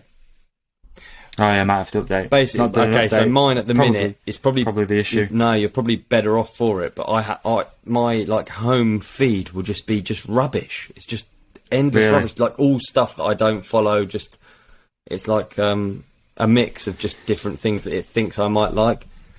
So I just want to follow the following thing. You know? It was Jace, wasn't it, that said you literally have no control about what's under this bit. Yeah, it's so true, man. Some true, serious shit comes up sometimes. Yeah, but they're messing up whatever their last update YouTube's doing that. Rubbish. When I go on YouTube, it brings up some weird videos, and I'm like, why is that coming up? It's probably what we talk about on here, to be fair. But it's coming up with like YouTubers that they've got like 10 subscribers, and I'm like, why am I being recommended this video that's had 11 views in 3 years? Yeah, well, I'm the same. It's very strange, isn't it?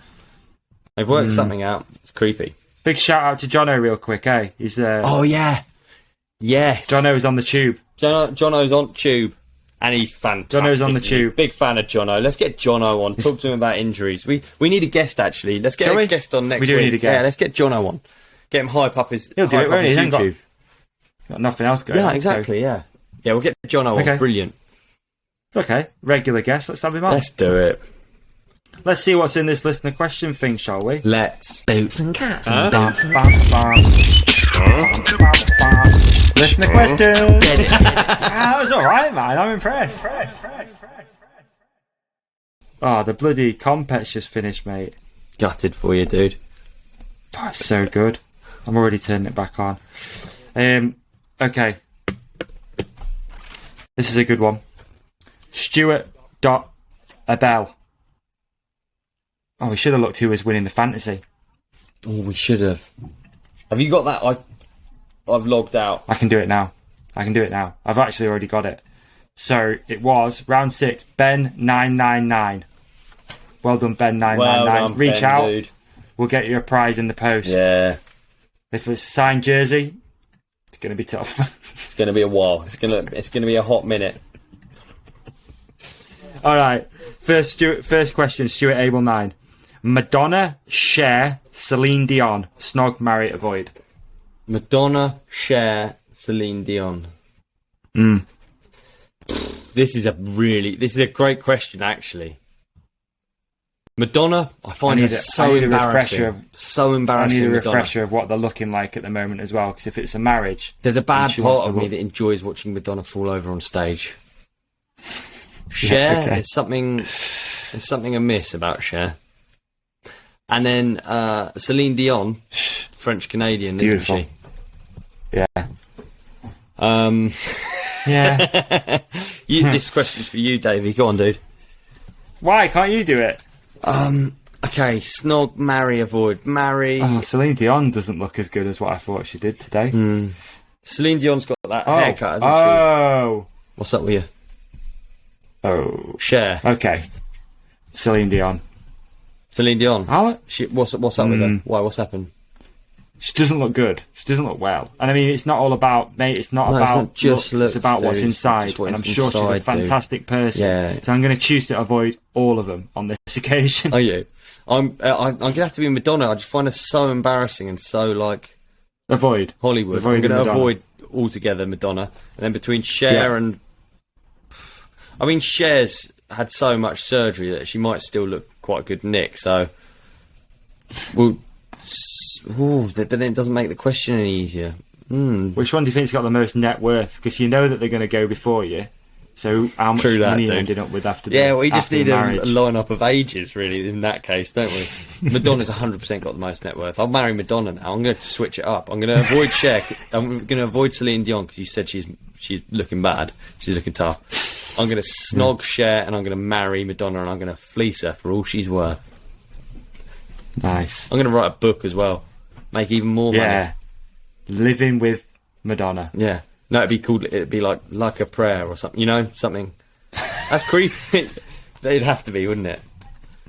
Yeah. That's creepy, that song. I kill it every time, call my... Yeah. What? Like a prayer? I'm on mine. It's about blowjobs, isn't it? It's about a blowjob, Yeah. I was going to say. I think it's about blowjobs, yeah. Yeah. And there you go. There we More have facts. it. Fantastic.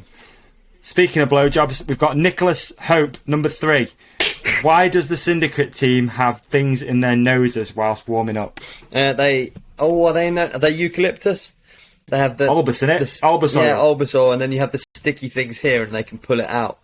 Which actually is a good... It actually leads me on to a topic I've been meaning to talk to you about. I think my nose is collapsing. A nose job, are you? Well, I was thinking maybe I should get another one, you know what I mean? Can you see it's collapsing? Yeah, I get a distorted view here, dude, so I'm going to have to trust you. Do you think it's... is it getting flat at the end? Yeah, it never used to look like that. Reinforcement. No, I've got like a boxer's nose. It just looks like I've been smashed in the face. It never used to look like that. I can breathe through it now, though, so this would be cosmetic. The one before, I'll be honest, I couldn't breathe through it. So I had 2 nose jobs before to make it like this. And I can breathe through it really well. Would you change your nose if you could? Do you reckon I should get a nose job? It'd be quite Hollywood, wouldn't it? Like a turn up shaved off a little bit, like League of Gentlemen. I don't know. I was thinking like a Janet Jackson one. Janet Jackson. What do you reckon I look like? One bad nose, and it's different first name, same last name, innit? Michael Jackson's was. Let's look at Janet Jackson's nose. How crazy is it that Michael Jackson had a nose that just used to like fall off, and we were just okay with it. And the fact that he was literally black and then he was all of a sudden was white, like what was going on? There's a few things that are pretty interesting about him, aren't there? Yeah, there are a few. The nose Janet is one Jackson, that maybe gets overlooked. I mean, she's got pretty wild looking nose. Maybe I should have Janet Jackson's nose. Yeah, check it out. I'll put 2022 as well. I want an up-to-date current one. Oh yeah, it's interesting. She's got isn't it? like a nice little button nose now, hasn't she? I went and had breakfast at Cowdrey Park because I knew that the polo was on, and I just find that sort of stuff. What's Cowdrey Park? It's like a rich person thing. Okay, but they make a nice overpriced breakfast. So we were just like the roads are nice around there, and you can go and just look at the beautiful people going to polo, and it's fascinating watching them. It makes you just want to. It makes me just want to fart, you know, and just be more awful than I already am. Like everything's too perfect. Is that the episode name? Farting at the polo. Yeah. Yeah, exactly. Yeah, and there was it was just it's so interesting. There's like really crazy rich old women with like crazy surgery. You know, like really like their faces are just. That is a cool day out. You should have got some photos, man. I didn't go. I couldn't can't afford to actually go and look at it. We just you went to the go cafe by the nearby. entrance so we could see some of it. Yeah, right. Mate, we're not going. There's always a way to get in everywhere, dude. It'll only be a wristband. It's true. You're quite right. But I didn't want to break into polo, dude. I'm not. I mean, what even is polo? Polo's just a rich person's sport. T-shirt, isn't it? Yeah, it's just a t-shirt. I don't know anything about it, but as far as I'm concerned, you need to have like, any sport that involves as a point of entry that involves having 20 horses and a team of people to play. It's not for me. For a different kind of person. That's not for you. You give me all the money in the world, I'm going to go a polo team. It's stupid. We could do like a polo Ralph Lauren rip-off logo. Yeah, let's do that, yeah. Let's do that. A TRC polo shirt. Done. I'll make a note of it. Okay, what else we got? Explosive Club. How do you cope with social media notifications? It's an interesting question. I mean, I don't. Do you cope with notifications? God, no. Never had them on. I have notifications turned off for everything. Yeah, everything. Even calls these days. Which is annoying to people, but... Yeah, I don't. Fuck it. I can't have all of that stuff. It'd drive you mad, wouldn't it? It's too much. It's too much as it is. Yeah. But it's a good Turn point. everything off. Explosive Club, if you've not even considered that, it's the first rule of having this weird device. Phone would have attached more to you all the battery time. as well. It's just turn every notification off for everything. The best thing I ever did was turning text, WhatsApp, all notifications off. It's. I don't know. I don't know. Is it the best thing I've ever done? Check. I've probably done better things. You do check them though, then. You do check it more. That's the problem, especially if you're waiting for a reply. To check it more. I don't know what I've got something turned off on WhatsApp, but I do have like calls. I'll have a missed call and I'll have WhatsApps come up. But not groups, that's what it is. I don't ever have groups. They turn Groups are off. a bit much, aren't they? WhatsApp groups can they are. fuck off. Straight up. Yeah, WhatsApp groups can fuck off. Yeah, WhatsApp groups can Fuck it off. Alright. Should we do it? Actually, there's a blowjob question. Should we do it? Yeah, it's a blowjob episode, isn't it? Yeah. TMBTCHR. Would you rather give the first 99% of a blowjob or the last 1%? That's a fucking great question. I love it that people just crack on with those questions. Like, they rarely get read out, but people just send them in because he's even submitted it twice. It just...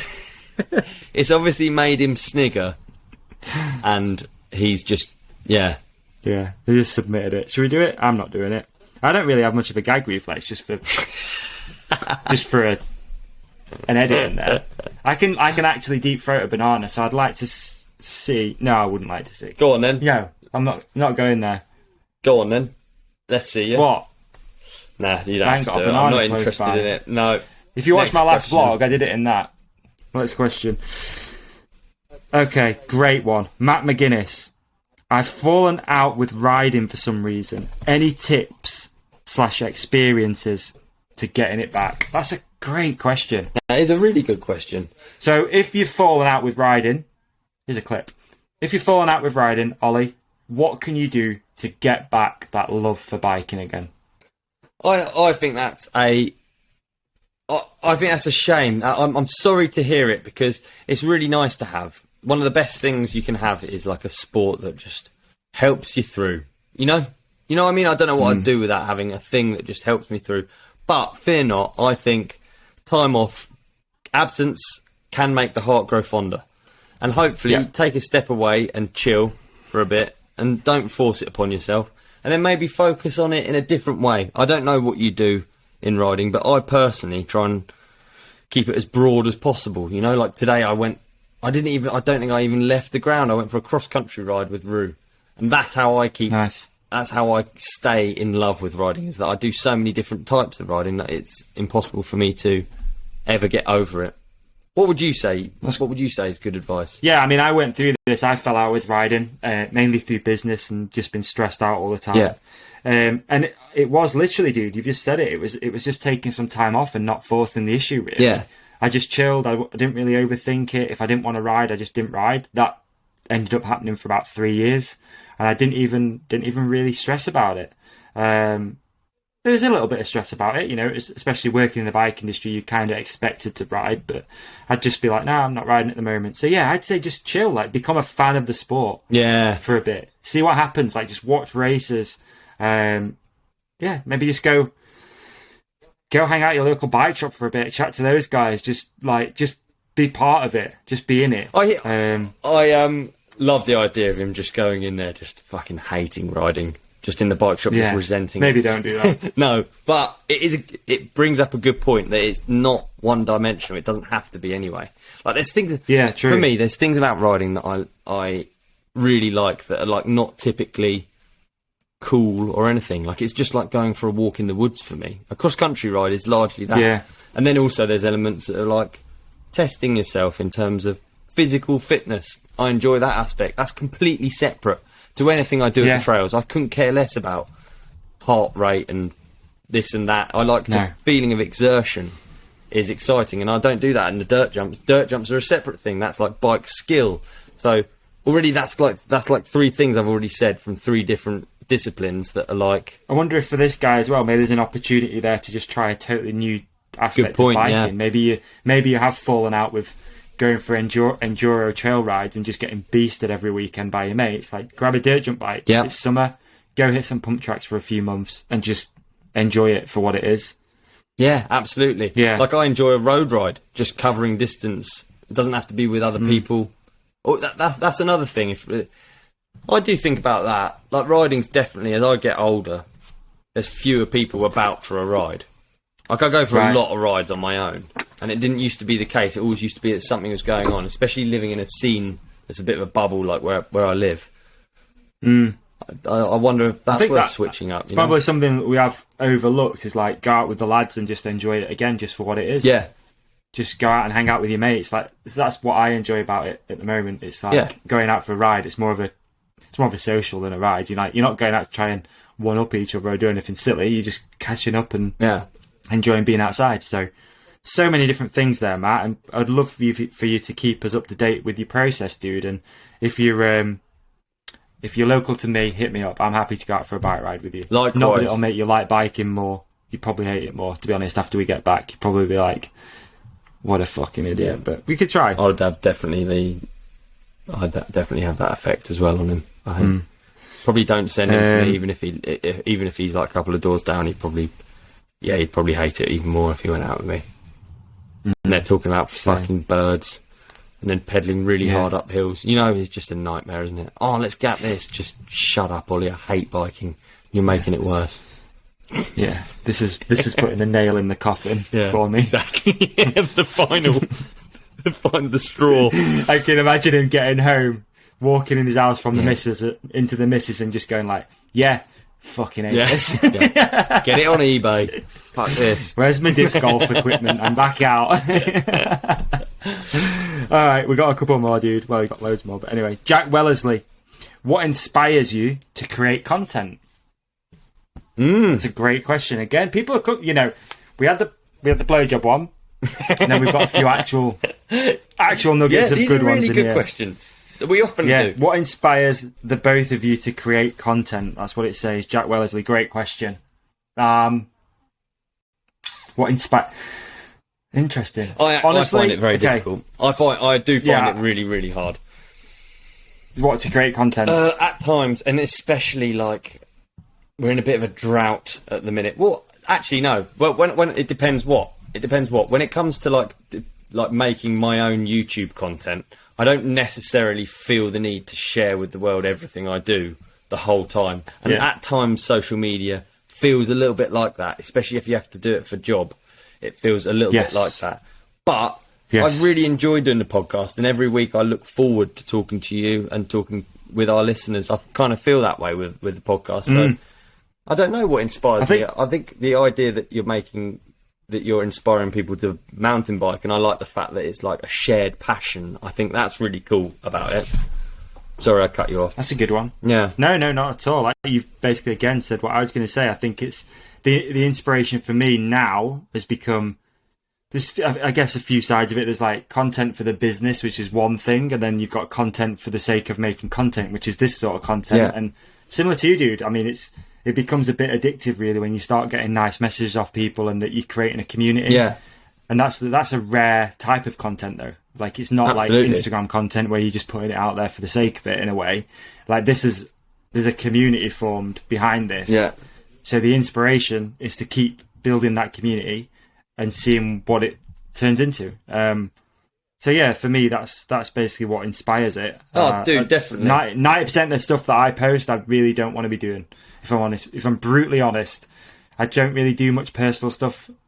I think you're always mindful of, with the podcast stuff, it's like, various sponsors involved and stuff like that. I'm not saying I don't want to do it, but like, especially for some of the more business stuff that I do, like with Hook It. Yeah. I don't want to have to do it, but you kind of have to do it because you do see a response after doing it, if that makes sense. I think when you do something like Freedom Ride, though, and you get to meet all of the people that share this sort of like... Yeah. Like, biking is bloody good. Sorry good. to say it to the last dude who hates it at the minute, because, again, I'm just having that opposite effect on him. I feel like I'm pissing him off now at home. I think he's like, no, it isn't. It's shit. But I do think it's really great. You get to meet all these people, go to all these places. Been good to me anyway, and I still... Like today, I went for a massive cross-country ride with my mate Roo, and I just thought, fuck, this is... I do still really enjoy it, and I think the fact that other people really do is inspiring. Okay. Maybe, yeah. Great. Good answers. Couple more, then we're going to go. Okay. At Keenslade 1998, will DMR ever make a longer death grip? It's a great question. I mean... You get that a lot? Get it a bit. I mean, the death grip is not... recently. Right, man. Like, if you imagine the death grip, do you know the conversations I have about the death grip are in such minute detail, and length has come up a lot. And basically, the death grip core size is like almost an industry standard. And we do look to... We've considered it loads, and we are still considering it loads. But you have to, like... If you think about the controls and how cramped it is, and you think about the population, it's a really difficult thing to design a product that makes everyone happy. And to people who think it maybe should be longer, I would always recommend like the flangeless one, because then your hand, it's not taken up by any of the... is it flange or is it the mushroom? What am I talking about? No, the flange, yeah. You get the flangeless death grip, and that, I think, is... Maybe you'd have more luck with that. I don't know. Okay. I mean, it's such a standardised size, believe it or not. The lock-on... It's really cool that someone likes the grips that much that they want a longer version. Yeah. Because he's not just gone and bought another grip. It's like, no, I want that grip. But yeah. It's really Very cool. difficult. And was it called anthropometrics? Have I made that up? I'm not sure. Like I don't know. how it fits with the human form. Is it a single collar? Yeah. Death grip single collar, Yeah, isn't it? single So collar. you can't do a little mod. You can't cut it. No, we honestly Don't advise no, anyone to do that, but honestly. we have looked into doing a long one or updating the mould and all of that, but like it is very difficult to do and make everyone happy. So yeah, I always take all of that on board, and I look at it through a microscope and discuss it just over and over again. Like literally some of the conversations you have if you work in any way in product design, or if any of our listeners do, I think it's like the every little detail gets talked about so much. So like if you look at a pen, just the end of the pen, how deep the ridges are, that would have been someone's... Oh, God. that would have been a week of work, like working out how deep we should make it, because for sure, probably that tool for just the end of the pen costs so much money, and as soon as it costs money, you've got to get it right. So, yeah. It's true. It's very true. Great question. Last one. Okay. K4M.jf. I want to start racing. Where is best to start? Ooh. I've got a good answer, I reckon, for that. Go for it. It's all you. I think when I was younger, I started racing downhill because that was the races that went on. I think now, the fact that there are enduro races, you can get way more racing in, and I think it's a fantastic way to sort of get good at racing, really. Test yourself against the clock and see if you like it, because you're essentially racing is timed, isn't it? And enduro, you get more chance to race. So I think you can have big, great days out on an enduro bike, and I would say, yeah. Would you agree? I'd say that, yeah. I'd 100% agree with that. Great way to get into racing. Just do some great way to get into racing, yeah. But the best way to get into racing is to enter a race. So don't overthink it. I think that's one thing that people do, man. They just overthink going to a race. Like, you've got to try and win it, and you've got to be like Amaury Pierron or something. Just go in and have a nice day out. Grab some mates, enter a race. Yeah. Don't take it too seriously. Maybe throw a bit of a wager on it with the boys just for fun, and that's it. Just enjoy it for what it is. Just riding bikes and having fun. Yeah. Yeah, don't overthink it. Just enter. Find a race, go enter it. Don't worry about what fucking track it is, where it is, or anything like that. Nice local race. There are a lot of good local race series out there as well, aren't there? There's loads. Yeah, loads of nice little local ones. Yeah. I've been to a few of those enduro in Southern downhill enduros, I think they are. And they're really good for kids. I just think it must be the best. You get 5 runs, 5 short tracks. Perfect. And you get to do two runs of each, so 10 runs altogether timed, I think. That's a good day out, yeah. Good day out. You're right, mate. Excuse me. Keeping you up. I think so. I think all the energy just left the room, didn't it? It did, didn't it? It just got vortexed out of it. Yeah, we've been too hot for too long. Yeah, I hope everyone out there's safe. I hope everyone... Yeah, the energy's gone. Thanks for joining us. I hope everyone out there's safe. I hope you're all cool, calm, collected. Drink plenty of water. That's very important at the moment. Yeah, nice little water, hydration tip for me. Get an old plastic bottle, stick some cucumber in there. Check yourself before you wreck yourself. And then you're good to go. Thanks for joining TRC 54. We got guests coming up. Tune in next week. Peace and love. Get the new stem caps. And thank you, and God bless. All the best. Hare Krishna. Just noticed I got a stem cap in my eye. What an episode.